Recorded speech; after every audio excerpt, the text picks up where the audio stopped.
George Simion, head of Romania's largest opposition party, the Alliance for the Union of Romanians, has declared that the term of the country's president, Klaus Johannis, has ended and he is in office illegally. As of midnight today, Romania no longer has a legitimate head of state. On behalf of our party, we demand that this citizen, Klaus Johannis, should immediately leave the office he is now usurping. Free elections, freedom. The important is to see that according to our constitution, there is no possibility to postpone such a mandate, except in case of war or catastrophe.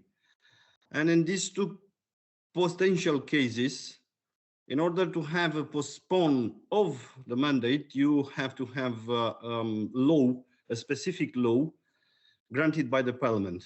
Since Friday, December 6th, there has been a constitutional crisis in Romania. On that day, the Constitutional Court annulled the presidential election. Contrary to the ruling coalition's expectations, the winner of the first round was the anti-system Georgescu. To make matters worse, in the second round, which had just begun, he too was gaining the upper hand.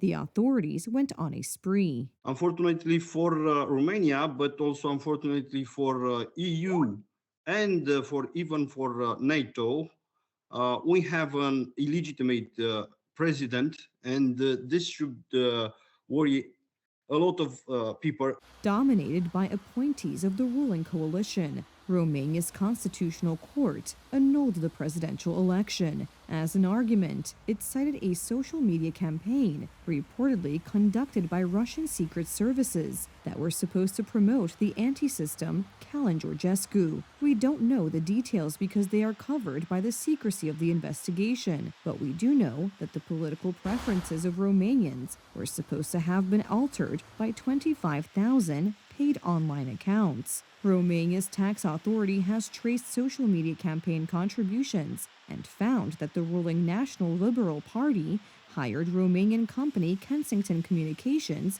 to campaign online. The invoice for the services on TikTok amounted to more than 870,000 zloty. The 130 hired influencers launched a propaganda campaign in November, encouraging people to participate in the vote. They actually ran political advertising. Influencers emphasized the experience, relevant education, balance, and integrity of the future president. The posts included the name of Georgescu, an independent presidential candidate. The discovery of the actual funding sources caused a shock. What we have now as an evidence, coming from our fiscal authorities, the fact that this campaign was not directed, was not financed, was not managed by a state actor like, I don't know, FSB, the son, practically the son of the former KGB. But this was all done by a national liberal, so-called national liberal party. Meanwhile, recognized by the opposition as a usurper, citizen Klaus Johannis took the oath of office from members of the new government as if nothing ever happened, and has no intention of leaving the presidential palace until new elections. However, no one knows how long this will take. 17 years as a rule of law, as a democracy.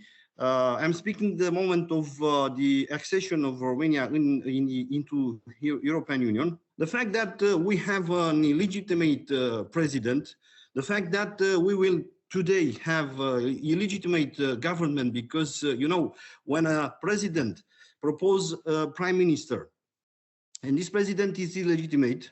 The term Romanian scenario has appeared in Polish politics. It is about liberal parties staying in power despite losing elections. Politicians of the party that received the most votes in 2023 are aware of this, and the manipulations are already underway. Unfortunately, the Romanian scenario is very realistic in Poland today. First, we have a ruling coalition that does not respect the law and questions the Supreme Court, which after all recognizes the validity of elections. On the other hand, we already had a pilot of such a situation, as in 2023, we had the text message operation conducted to discredit law and justice. For now, the streets of Romanian cities are quiet and people are preparing for Christmas. But once the time for family gatherings passes, it may turn out that the European Union's unconditional support for the authorities is not enough to keep them in the saddle.